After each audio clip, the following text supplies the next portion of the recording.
In this video I'm going to demonstrate how to play a Stevie Ray Vaughan style shuffle, the one similar to he used in the track Pride and Joy.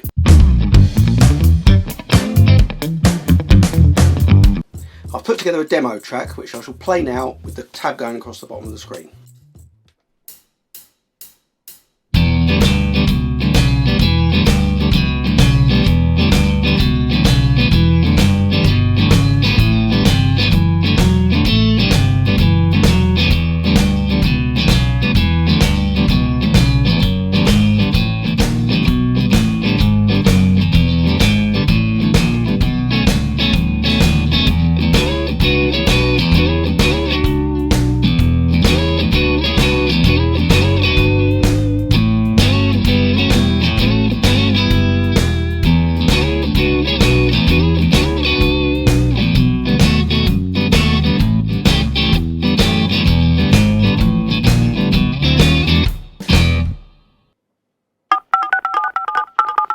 I think the first thing that will be useful is to define what a shuffle rhythm is.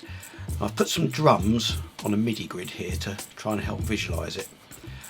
I've got a bass drum marking the quarter notes, or the beats, the crotchets. So I've got the tempo set here at 113 BPM, so this is 113 crotchets a minute.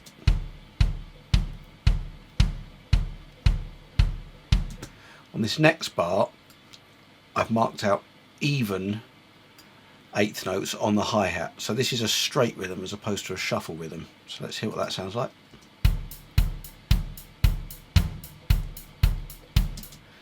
And you'd write that like this. In a shuffle rhythm, the second quarter note in each beat is delayed. The second one is about half the length of the first one. So if you were to divide each beat into three, now this is what it sounds like, triplets. If I had to put the backbeat in, you'd probably recognise the rhythm.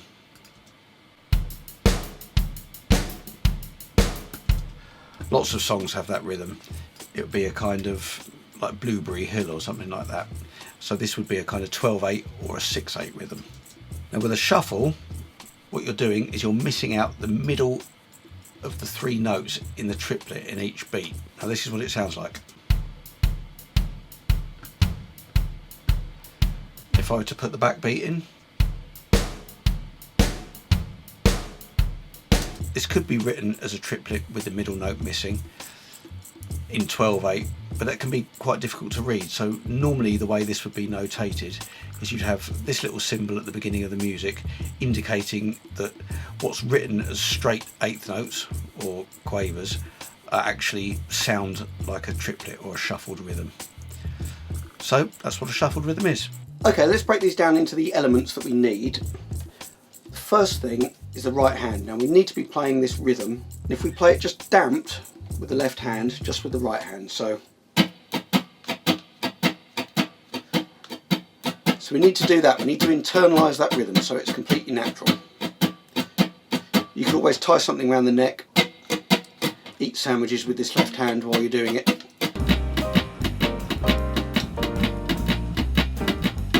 We need to get used to that rhythm. Once we're comfortable with that rhythm, we need to start putting in the open strings on the upstrokes. So let me demonstrate that. This will sound like this.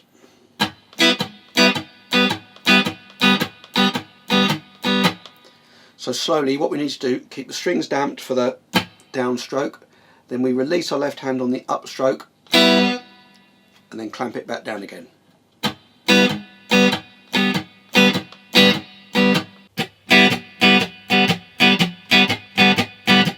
The next element is to be putting in the bass notes. We could do that by alternating between, say, the E and the G on the bottom string.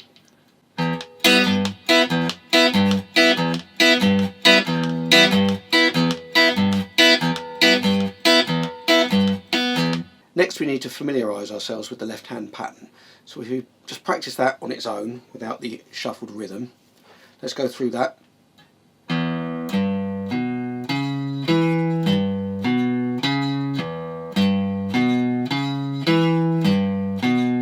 Moving over to the A, same pattern,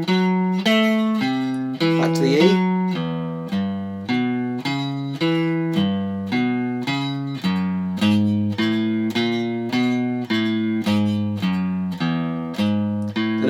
9 chord. So it slightly changes on that last bar. On that last bar we play the B on the 5th string on the downstroke, and then we play up strings.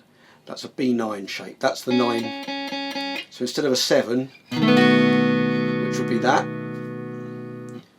we're playing a B9. So it's got the root, the 3rd, the 7 and the 9. So it sounds like this. So that's just playing the off beats. So then if we put the whole thing together, it sounds like this.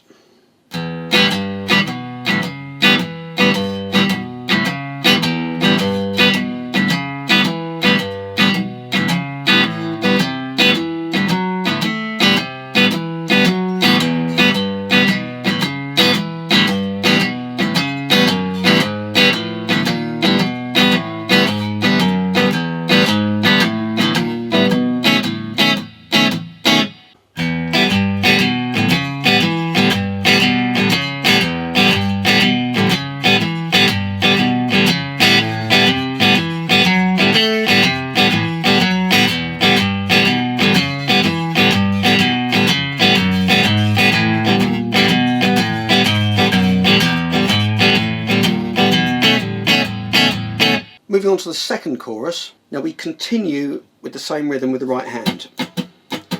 We don't need to deviate from that, but what the left hand's doing is now more complicated. So let's break down the pattern. So we play a downstroke on the 1 and the open E. On the next downstroke on the 2 we play that chord. On beat 3 we play that chord. We move the same shape down 2 frets. Then we play an upstroke, moving back up, and then finish on a downstroke back down here again. So 1, 2, 3 and 4. 1, 2, 3 and 4. To finish that first bar we then play an upstroke on the bottom E. So the whole bar sounds like this. 1, 2, 3 and 4 and 1, 2, 3 and 4 and 1, 2, 3 and 4 and. The second bar of the pattern starts on a downstroke on the chord on the 14th. It does that on the first beat and the second beat. So 1, 2 and then we move down 2 for the 2 and. 1, 2 and. So the whole 2 bar pattern, 1, 2, 3 and 4 and 1, 2 and 3, 4.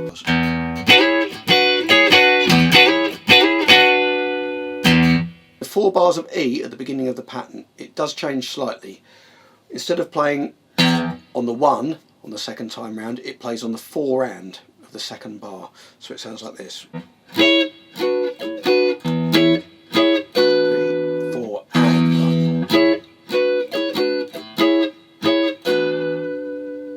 The pattern then changes to the 4 chord. We go up to the A.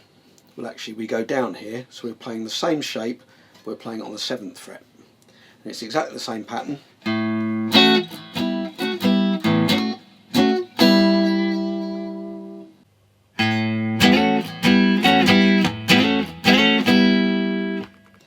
Then it goes back to the E.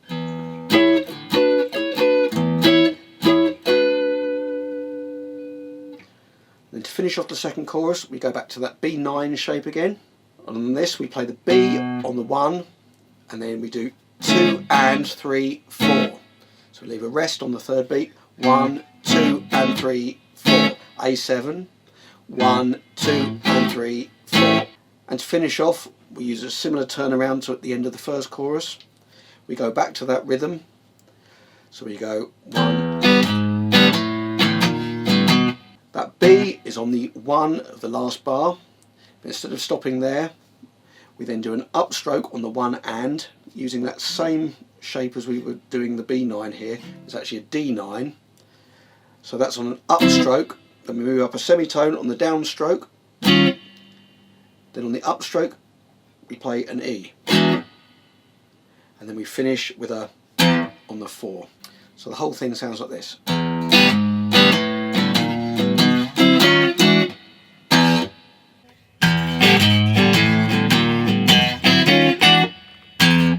So I hope that all makes sense and it breaks it down and makes it a bit more manageable. It's quite a tricky rhythm to get right, but once you get your hands working together, it's a very effective and great sounding rhythm to play.